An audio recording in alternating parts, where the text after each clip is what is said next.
Hello guys, pag-usapan lang natin ang breaking news na exclusive nga naman guys na pinag-uusapan ng mga netizens. Mga fans ni Catherine Bernardo nagagalit sa pagiging marupok ni Catherine Bernardo kay Daniel Padilla. Pero meron tayong nalaman kasi noon guys na sinabi ni Catherine Bernardo or inamin ni Catherine Bernardo na hindi na daw siya magiging marupok sa darating na 2024. Pero alam kasi natin naka-move on na si Catherine Bernardo. Ang tanong, si Daniel Padilla ay hindi pa rin nakakaalis or bumibitaw sa nasabing iwalayan Katniel na hanggang ngayon ay mahal pa rin niya si Catherine Bernardo. Hindi niya pa rin magawang kalimutan ang nakaraan at hindi niya pa rin magawan na mag-anap ng iba or ipapalit niya kay Catherine Bernardo. Na alam naman natin guys kung bakit sila nagkaiwalay. Dahil sa third wheel na ngayon ay pinag-uusapan ang pagiging marupok umano ni Catherine Bernardo na galit ang maraming tao, lalong-lalo na ang mga fans ni Catherine Bernardo na galit sila. Pwede naman daw maging magkaibigan pero wag lang maging marupok dahil parang kumuha siya ng bato at ipinukpok sa kanyang ulo. At ang sinasabi pa ng iba, kung ikakasal si Catherine Bernardo at Daniel Padilla, ay iiwanan din daw ni Daniel Padilla si Catherine Bernardo.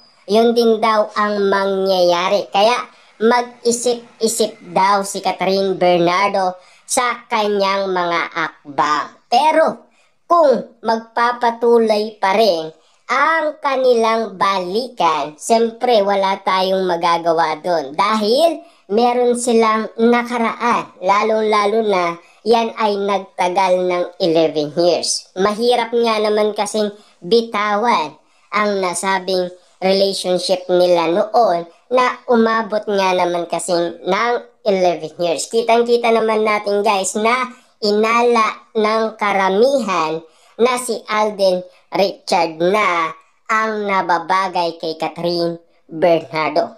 Pero meron tayong ulat at updated na balita na galing umano kay Christy Permin na nag-uusap na sila.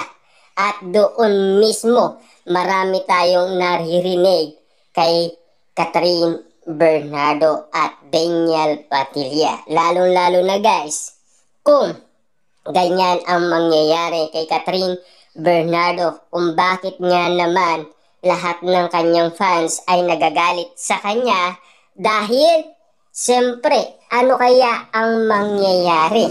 Dahil wala tayong alam at wala tayong konfirmasyon kung may katotohanan. Lalong-lalo na hindi pa nagsasalita si Catherine Bernardo at Daniel Padilla sa ulat ni Christy Permin. At lalong-lalo na siyempre, mas gusto nating malaman ang katotohanan. Siyempre guys, alam naman natin, meron pa daw bubuksan si Christy Permin or sasabihin sa atin patungkol umano sa nangyayari sa Katniel na gusto din nating malaman. At lalong-lalo na guys, wala pang alam ang pamilyang Bernardo sa ginagawa umano ni Catherine Bernardo. Lalong-lalo na guys, si Carla Estrada ay wala ding nalalaman dahil sa pangyayaring binato sa atin ni Christy Permin. Siyempre guys, no, malihim pala sina Catherine Bernardo at Daniel Padilla na hindi umano pinapahalam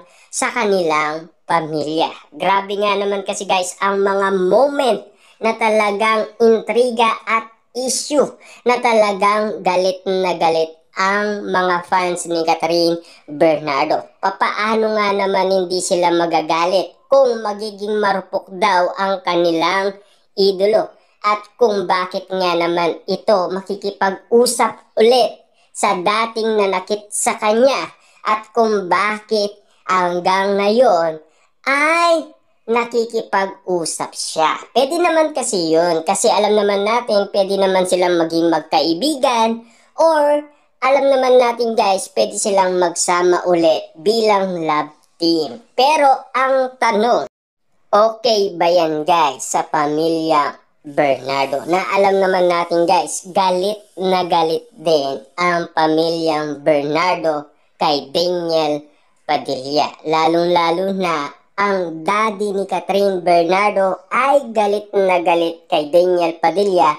Kaya nga naman guys, todong-todo umano siyang magbantay sa kanyang anak na baka mabudol ulit siya ni Daniel Padilla. Yan kasi guys ang binabantayan nating issue at intriga noon na kumakalat sa lahat ng social media platform na hanggang ngayon guys nananatili pa rin issue at intriga ang Katniel dahil meron nga naman nagbubukas at nagpapaalam sa atin na nag-uusap na sina Catherine Bernardo at Daniel Padilla. Lalong-lalo na guys, naispatan si Daniel Padilla sa subdivision ni Catherine Bernardo kung saan nga naman siya nakatira sa may Antipolo Rizal. At paikot-ikot nga naman kasi ang aktor sa nasabing subdivision kung saan nakatira si Catherine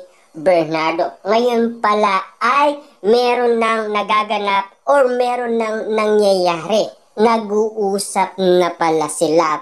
Pero, ang tanong, makakapasok pa ba si Daniel Padilla sa bahay ni Catherine Bernardo na dati ay groundbreaking pa lang ay kasama ni Catherine Bernardo si Daniel Padilla. Pero nung house blessing ay wala si Daniel Padilla dahil ayaw ni Catherine Bernardo o ang pamilyang Bernardo ayaw nila ng issue. Siyempre ayaw din nila ng intriga or aluhin ng mga bagay-bagay na magkakaroon sila ng issue. Siyempre tahimik nga naman kasi si Catherine Bernardo at wala siyang binatong pangalan na kahit sinong mga babaeng sinasabi niya sa atin. Siya ay tahimik lang.